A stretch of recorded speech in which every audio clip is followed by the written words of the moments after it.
Oi, gente. Então vamos continuar com a nossa aula. Agora eu vou introduzir o classicismo para vocês. Vai ser um momento mais rápido, eu vou só introduzir para não ficar muito cansativo. É uma escola literária, né, bem grande. E então, para não cansar vocês, eu vou só introduzir falando sobre o contexto histórico. E o contexto histórico é o Renascimento, né? O Renascimento, que está ali entre o século XIV e o século XVI, aliás, século XVII, né? Porque pega um pouquinho depois, certo?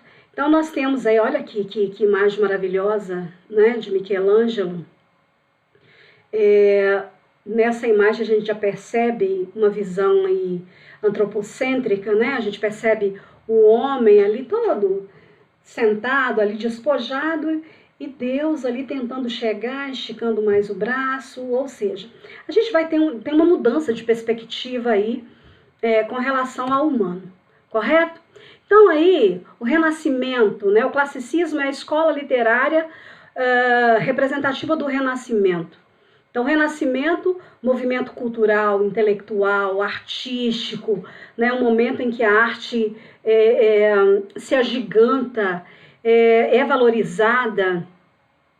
A gente tem ali um apogeu, né, no século XVI, mas já começa lá no século XIV, e uma das coisas que a gente pode dizer e não pode esquecer é que, deixa eu dar uma ajeitada aqui, isso, ok, é que rompe com a linha teocêntrica, daquele pensamento teocêntrico medieval, introduzindo uma cultura laica, quer dizer, não religiosa, fora dos portões da igreja, uma cultura de visão antropocêntrica, tá?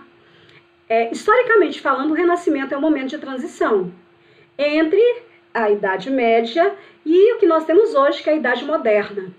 Então, tudo que a gente tem hoje, né, está embasado ali nesse momento em que o homem renasce a sua forma de pensar, renasce a sua forma de enxergar, né, que ele traz lá da antiguidade greco-latina.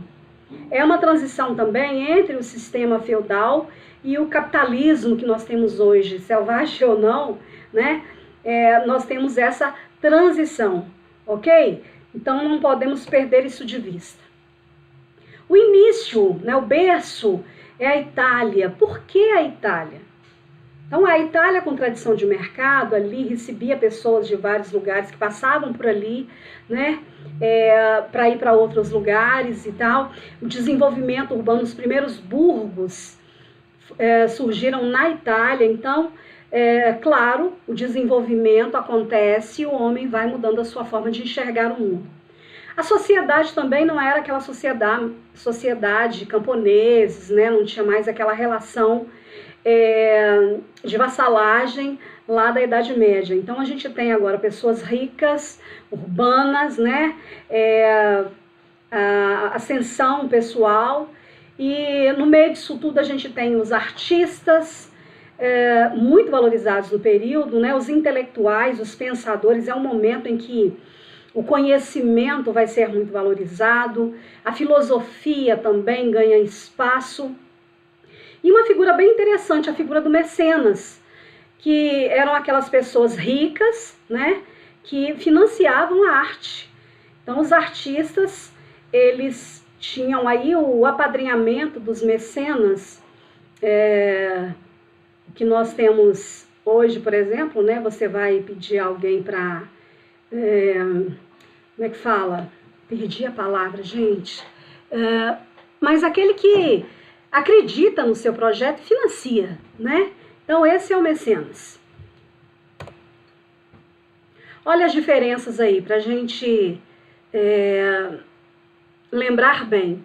Então, na Idade Média, a gente tem a visão teocêntrica, Deus no centro de todas as coisas, a igreja toda poderosa.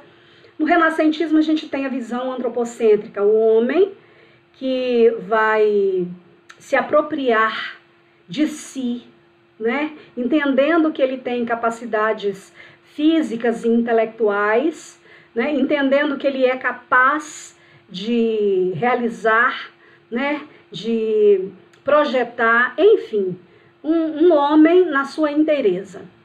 A verdade na Idade Média era pautada na Bíblia. Então, acreditava-se simplesmente na Bíblia. No Renascimento, não. Aí vem a ciência, né, com seus experimentos. Eu posso acreditar. Outra coisa, gente, não é que Deus deixou, né, de existir. Claro que não. Acredita-se em Deus ainda, né? Mas o homem vai buscar uma explicação científica para os fenômenos, né? Então vamos experimentar. Então, a forma de enxergar as coisas vai mudar bastante. Poder descentralizado na Idade Média. A igreja poderosa, os senhores feudais também são. No renascentismo a gente tem uma centralização de poder ali, né? O absolutismo, certo? O absolutismo monárquico que vocês conhecem bem aí dentro da história. O feudalismo vai sendo substituído pelo mercantilismo, né? Pelo o comércio ali, a moeda, enfim. A gente tem, né, o início mesmo dessa economia que nós temos hoje. A natureza está na Idade Média relacionada ao pecado, né? Não se deve dar vazão aos nossos desejos. No renascentismo, não. A natureza ela é sinônimo de equilíbrio, harmonia, né? Então, ela pode nos proporcionar prazer. Vamos lembrar do Carpe Diem, né? Aproveite o dia. Então, nós temos uma visão muito diferente em relação à natureza. Inclusive, né, vamos imitar a natureza na sua harmonia, no seu equilíbrio. Na pintura, por exemplo, é muito interessante a forma como eles pintam o ser humano da maneira mais natural possível, né, mais próxima possível daquilo que seria o ideal, né, do ser humano. Tem a questão do belo também, né, valorizar a beleza. A sociedade composta basicamente de camponeses e no Renascimento, né, a burguesia aí na sua ascensão.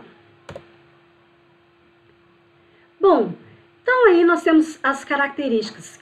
Esqueci de colocar em cima aí. Quem está parando para anotar, por favor, coloque aí as características deste período. Então, uma visão, né, humanista, ok? O ser humano no centro. A vida na Terra, né, a vida material, a vida terrena é importante.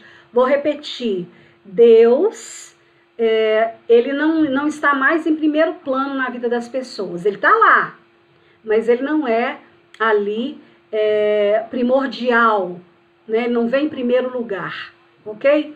Então, a vida terrena é importante, o acúmulo de bens é importante, aquilo que eu faço de forma individual é importante, né?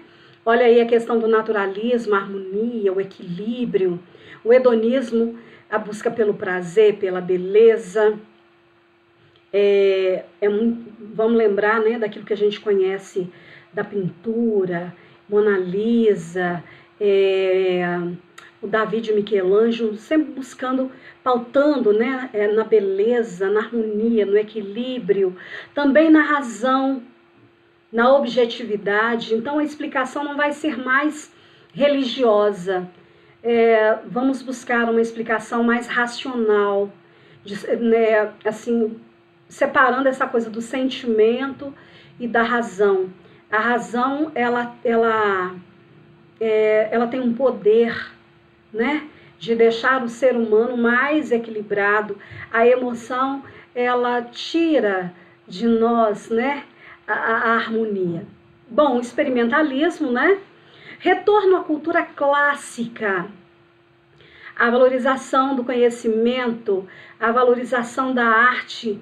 Então, clássico, aí vem o nome também, né, cultura clássica, classicismo, aquilo que era tão bom, que era digno de ser ensinado nas classes. Certo? E, claro, se volta à cultura clássica, nós temos também a mitologia. Então, a presença da mitologia, nós vamos lembrar, né? Na obra Os Lusíadas, a gente tem a presença de Marte, Netuno, né? Vênus. Então, a mitologia, ela vai ser usada para embelezar as obras, ok? Bom, as fases do Renascimento, né? Eu tenho três fases.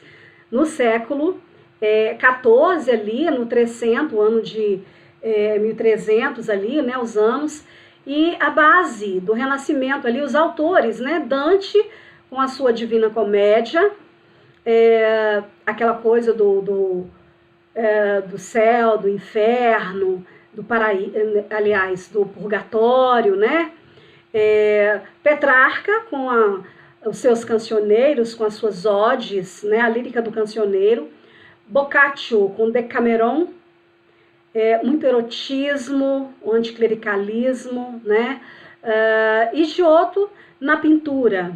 Aí a gente tem a pintura a óleo, né? A gente tem uma perspectiva diferente aí na pintura do Giotto. Ele vai pintar São Francisco de Assis, porém numa perspectiva mais humanista. No 400, nós temos o século XV ali, né? Nos anos de 1400 e alguma coisa. Aí nós temos Botticelli, o Nascimento de Vênus, né? Da Vinci, todo mundo conhece. Nós temos também a família Médici, importantíssima na Itália. Eles serão os mecenas mais famosos, mais poderosos, vão financiar bem a arte. E o foco, né, o polo da arte ou do Renascimento neste período é Florença, correto? E o ápice, né, o apogeu do Renascimento, que é o 500, século XVI, os anos de 1500, ali a gente tem as descobertas, né? O apogeu também das grandes navegações. E nós temos Maquiavel, né, na literatura, Maquiavel com a sua obra O Príncipe, Rafael, lembrando das tartarugas ninja, né? Rafael, Michelangelo, que a gente conhece, da Pietà, né? Nós temos o teto da Capela de Sistina, né? A criação, enfim. O polo, ali onde as coisas acontecem, é Roma. E no século XVI, os papas é que são os mecenas, é que vão financiar. Que as principais obras, né, de arte desse período estão nas igrejas, correto? Porque é a igreja que vai financiar. Ah, mas a igreja e tal, a igreja está ali, né? Ela assessora, até falei sobre isso, tanto que a igreja foi importante na preservação da cultura, né? Mesmo lá na Idade Média, ok? Olha aí, nos outros lugares. Aí a gente tem Shakespeare, né? Todo mundo conhece Romeu e Julieta. Montaigne, na França. O Montaigne, ele faz ensaios, ele vai analisar as instituições, as opiniões, os costumes, né? Importantíssimo.